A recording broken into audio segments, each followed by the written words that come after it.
The final comment before I let you go for the salah break, which is in a minute inshallah, just to get the introductory comments out of the way, is that this year, when the Makkah was conquered, which is what the majority of scholars say, the word Fath in this surah, victory, is referring to Fath Makkah, the conquest and the opening of Makkah.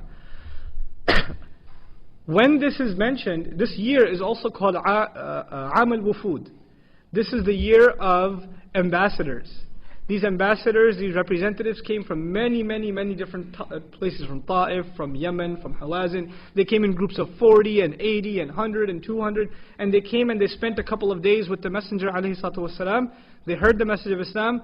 The whole bunches of them would accept Islam, take it back to their tribes, and the entire tribe would become Muslim. So in a very short amount of time, a lot of different ambassadors from all over the Arab world came to meet with the Messenger ﷺ in this particular year, and people started accepting the religion, multitude after multitude after multitude. Contrast this with the Messenger going to the people. A decade ago, the Messenger is going around delivering the message and people are laughing at him. And now the Messenger is sitting in Makkah and people are coming to him to learn about Islam. How Allah turns the tides, and how Allah Azza wa Jal gives aid to His Messenger sallallahu alaihi wasallam. Now just a small historical comment. When Makkah is conquered, first of all, it's the only magnificent conquest of its kind which does not lead to bloodshed and violence. Any people being overcome by another people leads to bloodshed and violence, but there is none. Handful of skirmishes here and there, but overall there's no bloodshed. Second of all, it is the only incident of its kind where the military doesn't take advantage of its victory and goes and loots homes and executes and nothing. Actually, the public address is لا تثريب عليكم اليوم. There's no harm that will fall upon you today. These are the words of Yusuf alayhi salam when he overpowered his brothers. And these were the words used by the Messenger alayhi salatu wasalam. There are no parades. There are no dancing in the streets and waving the flag or the tank rolling by, and there's no footage of that. There's nothing. The only celebration that's being made is the worship of Allah. That's the only celebration being made. Because when any other army wins, they give credit to themselves and their nation. When the believers win, who do they give credit to? They give credit to Allah. This is not the time to celebrate, this is the time to thank Allah. Even the Messenger enters in a state of sajda, sallallahu alayhi wasallam. And the first thing they do is clean up Allah's house. Subhanallah. It's a unique victory in the history of the world. It's a unique conquest. We haven't seen any conquest like this in the history of the world, subhanallah. Now we come to the second ayah. وَرَأَيْتَ النَّاسَ يَدْخُلُونَ فِي دِينِ اللَّهِ أَفْوَاجًا. The first word in this ayah is رَأَيْتَ. And you saw, or you will see, depending on which opinion we take that was mentioned in the first part. A couple of surahs ago Allah said, إِنَّا أَعْطَيْنَاكَ الْكَوْثَرَ. We have guaranteed you the abundant good, the ultimate gift, the greatest good. Part of that good to the Messenger that I mentioned earlier on today is that the Messenger is extremely concerned, sallallahu alaihi wasallam, that the people will not believe. So before his life is over, his worldly life is over, Allah gives him a gift.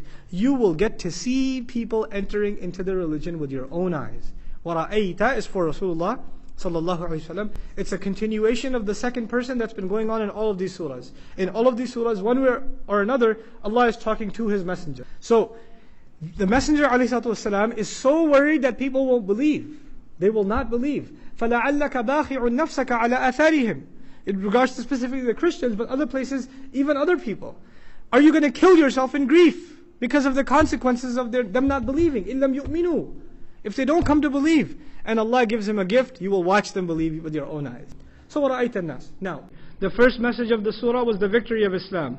The second message of the surah is tasbih and hamd and istighfar, specifically directed to the Messenger of Allah sallallahu alaihi wasallam. Let's look at these connections bit by bit. At-tasbih huwa at-tathhir. Tasbih is a means of purification. Tasbih is purification. Now that the house of Allah has been purified of idols, now it is the time to purify the hearts as well. This is the perfect time to purify the hearts as well. So one is the purification happening on the outside, the other is a call for purification of what is inside. The fa makes it very clear, the fa in the ayah, fa sabbih bihamdi, fa sababiyya. In other words, because the things that have happened, the victories that have come, because of them you should make tasbih, so the two have been connected. Now, I was thinking when victory comes, the words I was expecting was fashkur, be grateful. You know, when something good happens, you thank Allah. But Allah said, make tasbih, declare His hamd, and do istighfar. 3 things.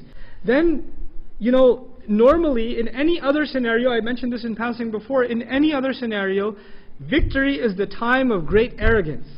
Victory is the time to say, we did it, we accomplished it. Or time to give credit to yourself. People will come and congratulate you. In other words, victory is the time when egos are at their highest. And Allah is teaching us, just because you've destroyed idols on the outside, don't forget there's a worse idol inside your heart, and that is arrogance.